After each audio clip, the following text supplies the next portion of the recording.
En sa qualité de médecin, il avait l'obligation professionnelle de traiter les deux blessés des deux camps, ennemis et son propre camp.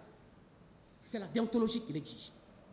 Contrairement à ce que j'ai appris ici d'un passage, lorsque Dr Youssouf Ben Keta est passé ici, j'ai beaucoup de respect pour ce grand monsieur que je respecte. Mais on ne peut pas faire des règlements de compte ici. Ce n'est pas le lieu ni le moment. En sa qualité de ministre, Ben est venu rencontrer monsieur le ministre en compagnie de quelqu'un qui le recommandait. Monsieur le ministre a trouvé déjà en place un homme compétent au niveau du ministère de la Santé qui n'avait aucune faute, qui véritablement était intègre. Tous les ministres se sont succédés au département de la Santé, ont trouvé le monsieur là et l'ont laissé. Mais à quoi bon de l'enlever pour mettre quelqu'un? Ça n'a pas de sens. Alors, venir ici témoigner que tu n'as pas eu l'empathie, d'accord. Mais attendez, monsieur le président, les médecins, ils ont un ordre. Les pharmaciens ont un ordre. Les avocats ont l'ordre. Les huissiers ont l'ordre. C'est la corporation en fait. Lorsqu'une faute disciplinaire est commise, cette personne est convoquée par l'ordre. La commission chargée de la discipline, mais on vous redresse. Si c'est grave, il y a les sanctions qui sont superposées. Il y a le blâme, il y a la suspension, il y a la radiation sur le tableau. Personne ne vous a communiqué ici une décision disciplinaire en ce qui concerne l'ordre des médecins à l'encontre du colonel. Personne. Ça n'existe pas dans le dossier de la procédure. Et donc, se passe. Alors, parachutiste de l'armée guinéenne, poste occupé,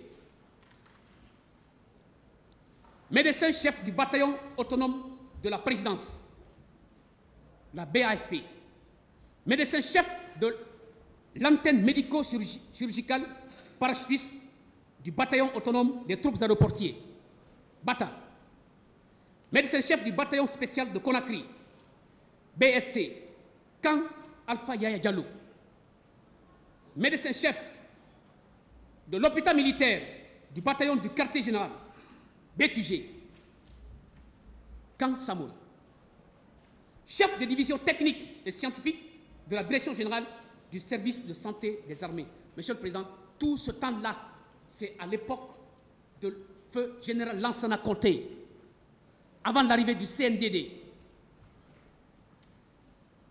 Avant l'arrivée du CNDD, ce monsieur-là était déjà en travail, au service de la nation. Il rendait ses loyaux services. Et à qui? Vous allez le savoir. Directeur général adjoint de la direction générale du service de santé des armées.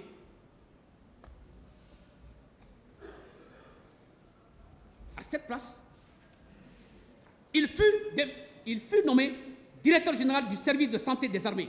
Après l'adjoint, il est devenu titulaire. C'est lui le directeur général des armées. Par décret présidentiel de feu général Lansana Conté. Tous ces postes occupés. Ce monsieur, monsieur le Président, pour ceux qui ne connaissent pas, paix à son âme, général Lansana Conté a fini ses jours dans ses mains. Bien avant, dès le début de la maladie de feu général Lansana Conté, c'est ce monsieur qui était là, au chevet. C'est lui qui décidait de ce que le général devrait faire par jour. Côtoyer un chef d'État pour plusieurs années, vous êtes un homme d'État. Il a servi ce grand homme avec loyauté, avec dignité, avec honneur. Feu général Lansana Conté est parti dans l'honneur, dans la dignité, au rang d'un chef d'État. il a bénéficié des obsèques dues à son rang.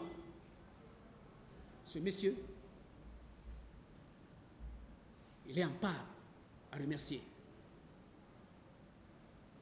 Ce que je dis, monsieur le président, à l'époque, président Dadis, il le sait. C'est des grands messieurs. Alors, et c'est dans ça, monsieur le président, pour devenir ministre de la Santé, par décret du chef de l'État, président Moussa Dadis Camara, c'est parce que le président a su qui est Dr Diaby. Qui est Dr Diaby? C'est ce qui a amené le président Dadis à lui confier ce poste. Il n'est pas tombé du ciel.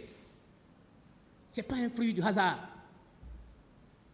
Ce n'est pas un infirmier que vous voyez. C'est un chirurgien qualifié.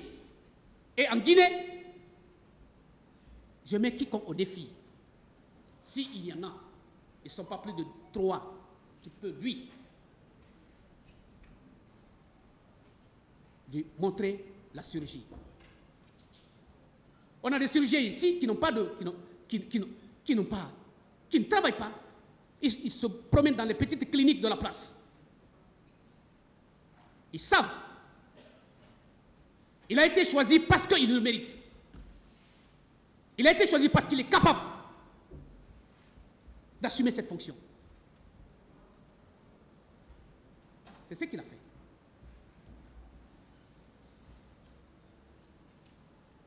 Ministre de la Santé et de l'Hygiène publique, nommé par décret de M. le Président Dadis.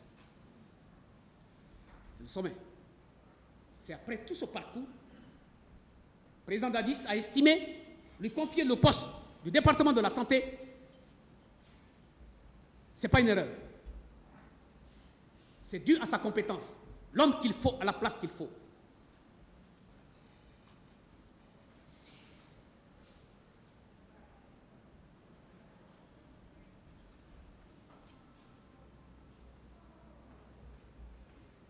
Après ce passage au département de la santé du régime de M. le Président Dadis, il a fait fonction de député, membre du Conseil national de la transition CNT en 2010, conseiller chargé de la formation à la direction générale du service de santé des armées. Voilà, Monsieur le Président, Messieurs les assesseurs, respectueux membres du tribunal, le palmarès de ce monsieur. Vous pensez que ça c'est facile? Vous pensez qu'obtenir ça c'est facile? On lui a jeté toutes les étiquettes du monde. Il était traité tous les noms d'oiseaux. Il a été peint.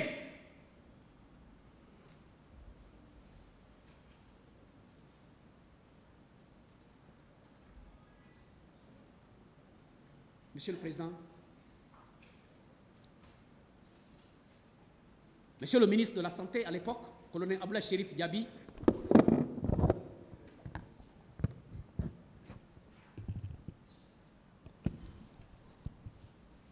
colonel Abdoulaye Chérif Diaby,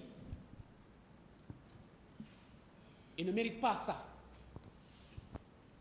Il ne mérite pas ça. Donc son seul crime, c'est d'avoir accepté d'être nommé ministre de la Santé. C'est le seul crime qu'il a commis. Le crime qu'il a commis, c'est le fait d'accepter d'être chef de département de la santé au service de la nation. Si c'est ça, Monsieur le Président, respectueux assesseurs, je crois que beaucoup ne vont plus accepter d'être nommés ministre de la Santé. Et ce poste sera vacant. Peut-être le président lui-même va faire office de ministre de la Santé.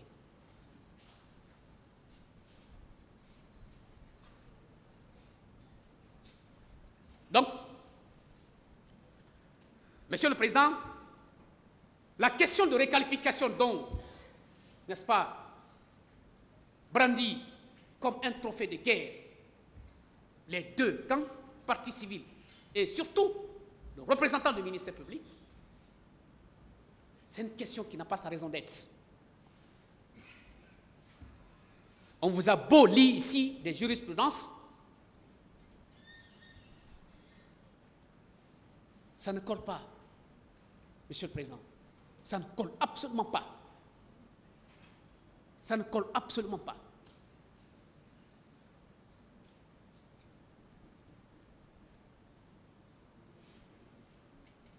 Monsieur le Président, je disais, dans mon premier moyen de défense, j'ai fait sciemment de garder cette disposition que je vais vous faire lecture.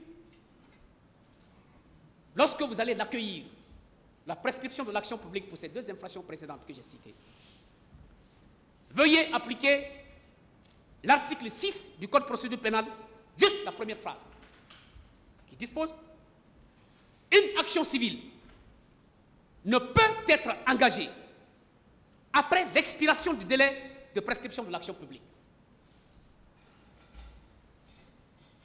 Une action civile ne peut être engagée après l'expiration du délai de prescription de l'action publique.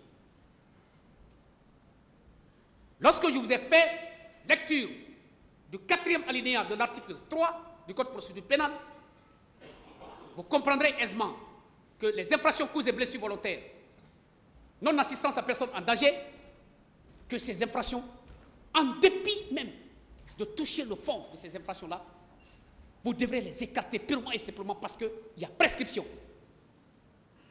Et celui qui se sent lésé de cette infraction, en réalité, lorsque le délai de prescription passe, vous ne pouvez pas réclamer la réparation civile. C'est pourquoi le législateur a mis 2 temps. Ça, c'est pour carrer non seulement le parquet, mais aussi les parties civiles. Dans un premier temps, cette prescription commence à compter de la date de la commission de l'infraction, après le temps qui est prévu pour le crime 10 ans, le délit 3 ans, la contravention 1 an. Ça, c'est en fonction des infractions. L'action publique, pour une infraction instantanée qui se commet en un train de temps, l'action publique commence à compter de la date de la commission.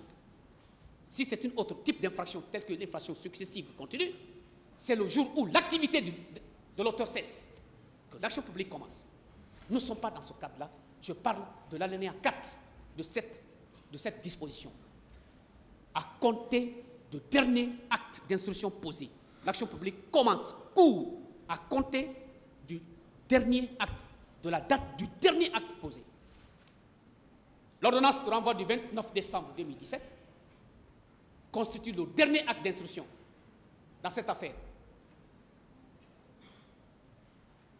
Et à compter de cette date, jusqu'au 28 septembre 2022, presque 5 ans, mais dans un bon calcul, vous avez 4 ans francs et 9 mois. Et il y a prescription. Dès lors, l'article 6, son premier point, s'applique.